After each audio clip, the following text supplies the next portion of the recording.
Hey, hello my YouTube friends. Quite a hike up here. I'm in Shannon's waterfall park in the middle of basically of nowhere. This place you don't have to really wear a mask, and you probably can see the nice waterfall up there. I'm gonna show you here. I'm just gonna do this one take because it's getting cold and it's really getting dark. So I'll try to do my best to show you what happened for this, just a review on this 2020 horrible year for everybody, and I would like to tell you what happened throughout this year, just a brief summary of this year's events. I'm going to change the camera around, and here is, I don't know, can you see it properly, but it's getting pretty dark, and that is called the Shannon, I think I don't even know the name, guys. It's just a big waterfall. That's the best I can do here. I got my big camera, but the really sucky thing here is I forgot my memory card because I was too busy uploading and editing other stuff on the video for my Patreons. Apologize for that. Here, let's flip the camera around. Okay, here I'm back. So yeah, so let's start off with the first month of this year, January. January I did a video in mainland China. Actually, I can drive to mainland China, but things were acting really, I felt everything was kind of weird, and news in Hong Kong was saying this virus was getting really bad, and when I drove across the border, I heard no news of it, and it seems to be normal, but I knew it wasn't normal. I just had to do some business there, so I did a video. I'm going to put the link up there so you can check out the very beginning of this virus. So the first wave of virus hit Hong Kong around January or end of 2019, and people from Wuhan. So the virus came from Wuhan. The couple came to Hong Kong and they had the COVID. So they were really uncooperative, and they went to they're rich people. They went to all the 5-star hotels and stayed there, and they had COVID. They the health department trying to get them to cooperate, which area, trying to trace the contacts, but they really wouldn't cooperate with anybody. And a lot of hotels, that's the first wave in January. So everything was on lockdown, so which was really bad. Yeah, so after that, the governments thought, well, we're gonna partially shut down the borders from mainland China and start to, arrange some work on health precautions. And we were told, it's better to stock up on masks and a hand sanitizer like that. So during February, the time in February, Hong Kong people went nuts. Border was pretty much officially, limited to only the Shenzhen Zhuhai Macau bridge. So that was the only one.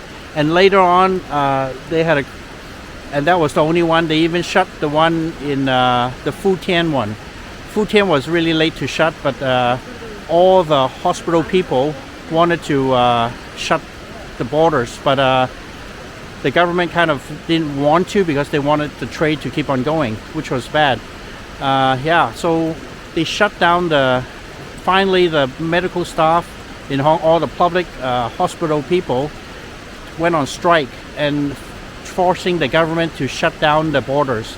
So they finally listened, after a big strike in Hong Kong, because you needed the medical, the first front line, the people in front to shut down everything. So they didn't shut it down at all. So after that, they shut down the border. So they just left the Macau Zhuhai Bridge open.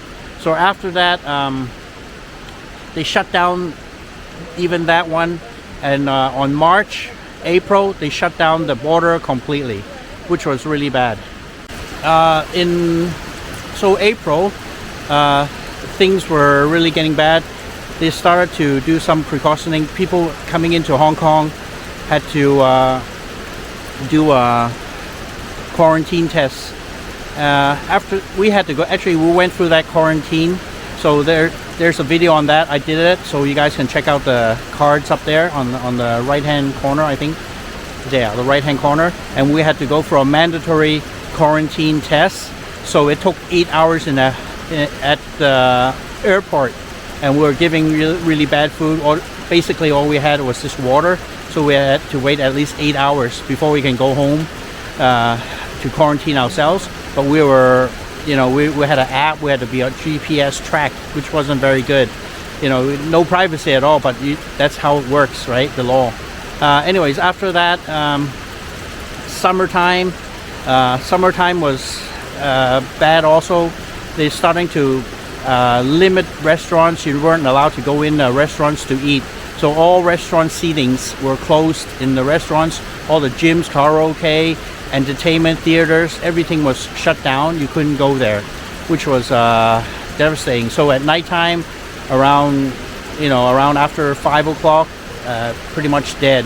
And government workers and private worker sector were encouraged to work at home. So after that, the city become like kind of dead.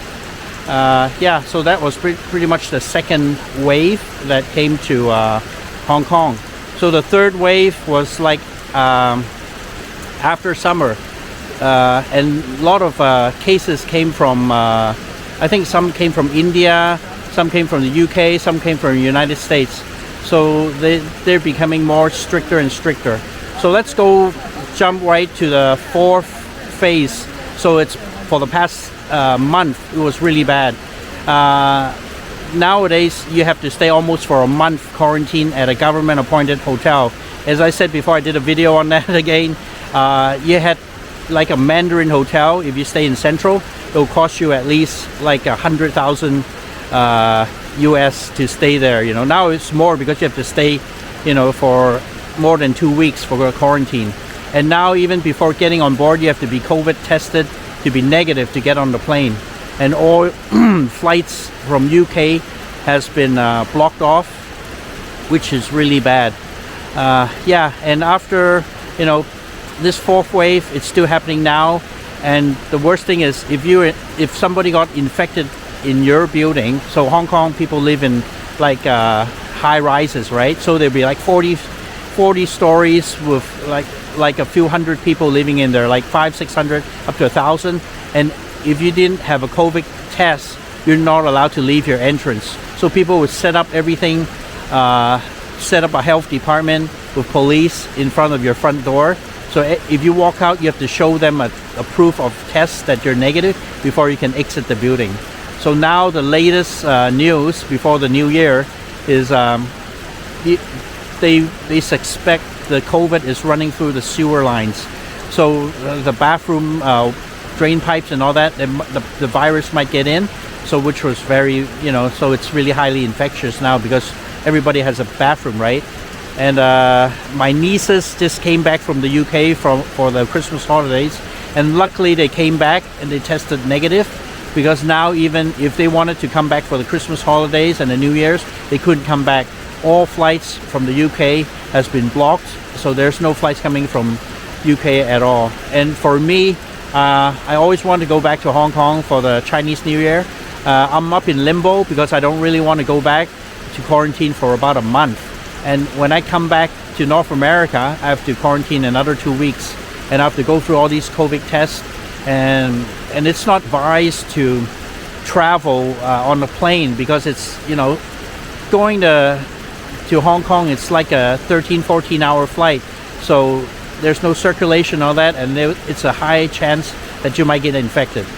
Well, this is just a quick take on this lousy year. I wish everything would be left behind and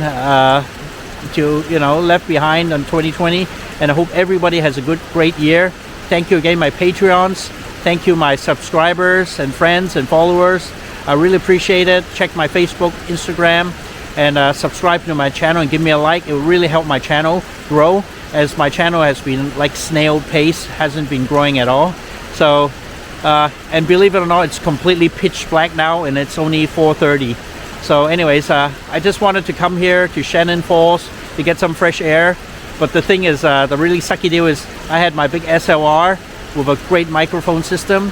I didn't bring my memory card, so I hope that I won't do these stupid mistakes for the next coming year. So wish you guys a healthy and a very happy new year, and I'll see you guys again.